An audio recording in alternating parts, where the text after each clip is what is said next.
So that's, I guess, probably what most people refer to as tough love in a sense, where you're saying, no, I really want to be in a very high vibe energy field, and I really want to bring this greatness to our family.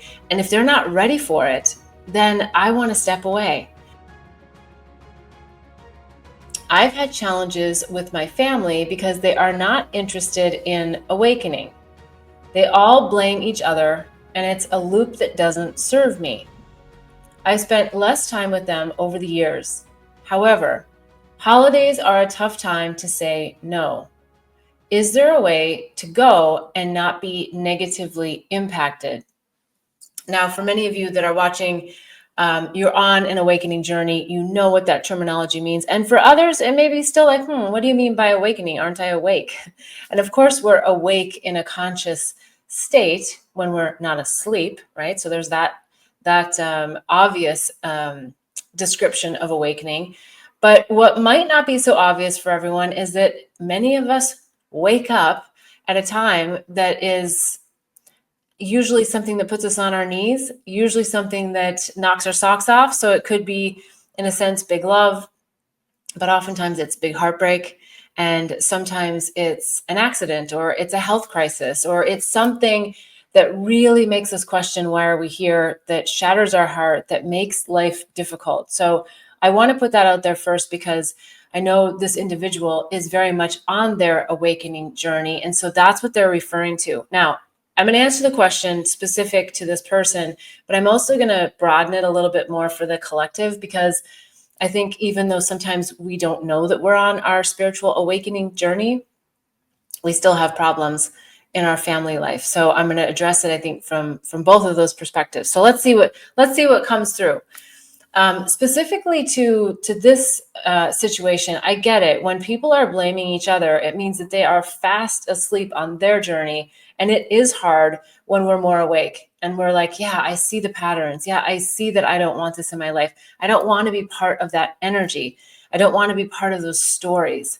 So the first thing that comes through is for you to not get caught in those stories. And why that is so hard with family is because they were innately instilled in us at such a young age that sometimes we don't even see the programs. We just know, like, oh, hey, I do not like that. And so there's sort of that aspect to it. But I'm feeling that you specifically know what I mean about the stories and the storylines. And so you coming into this family, you agreed to it prior to coming into this lifetime, and you agreed to be the awakening agent for your family. Now, the most important thing is, once you've identified some of those storylines, that you recognize that it's not your job to wake everyone else up. It's your job, I don't like the word job either, but it's your role to show everyone what life is like when we see things from a different perspective. So when you start showing them, as opposed to trying to tell them, or in a sense, teach them with words, we have to teach them through actions. We have to guide them along. We have to show them a different way. So what that might look like is, when you start to hear one of the stories, this, I hear you say blame game, going back and forth, that you find something that you can use to divert the conversation. So you recognize, ooh, we're back in that pattern. Ooh, we're back in that thing. And if it's two other people doing something, you have a choice. Like, one, you can remove yourself from the situation so that you're not energetically impacted, or you can prepare something that you say, okay, when that comes up, I'm going to, whatever it is. An example might be, I'm going to switch the topic to something very loving, something that I know my family all agree on, something that opens our hearts and makes people want to participate in a different way. So you might be able to, just by gesture, just by stepping in with your love and your light and your presence in the room, and just saying, hey, let's talk about this, or just acknowledging, I understand that the two of you are really upset about that, whatever that is. I'd like to offer that we shift the topic and talk about things that are really more joyous for all of us, because our time together oftentimes is so short. We only get so many holidays. We only get so many days together, and offer that to them. And then they make the choice. And if they make the choice to keep going back to the blame game and being in the arguments and all that, then for sure I would say, time to step out of the room.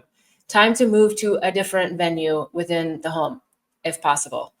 Time to go and offer your beautiful stories. Maybe it's something that you're remembering from childhood, or just a family memory, something that brings another level of a higher vibration into the room.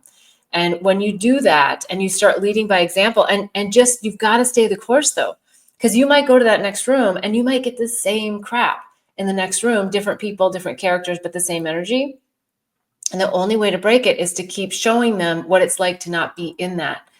And when you do leave, and maybe, I hope this doesn't happen, but maybe you do have to leave a dinner early or a lunch early, or you have to, excuse yourself from the situation, but do it in a loving way.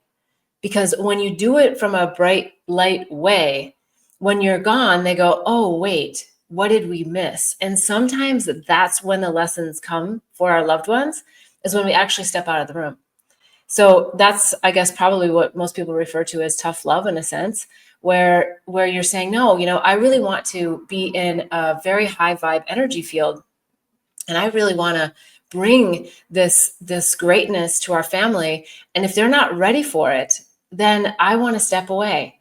And there's nothing wrong with that, but do it from a place of love, not from a place of frustration, not from a place of, you're yelling, all of that kind of stuff. So it's really just anchoring yourself in what you know. And what you know is that these are all stories. These are stories that have been created for whatever good reason.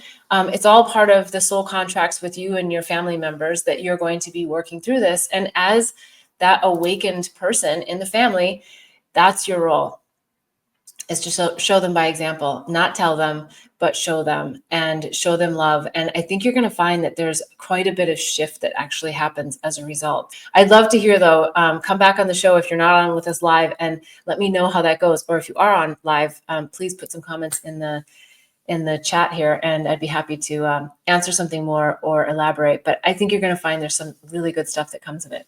Here, I so appreciate each week that you tune in at 11 a.m. Pacific time. Each week, there's so many great questions that come through, and I know that whether it's yours or someone else's, it helps a lot of people. So please tune in again. And in the meantime, there are lots of resources on bethbell.me. There's the Awakening and Healing Handbook. There is the Psychedelics Resource Guide and the Herpes Handbook.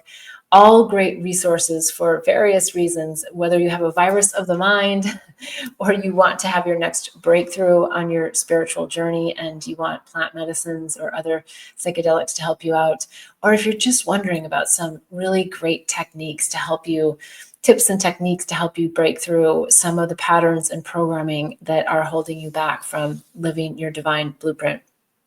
All right. And if you haven't already done the State of the Heart assessment, you can also go to bethbell.me and get that and get your results. It's fun to see exactly where your heart is. Is it blocked? Is it broken? Is it healing? Or is it whole? And of course, there's also private sessions that you can book on bethbell.me. All right. Until next week, I'm wishing you much bliss and love on the journey. Namaste.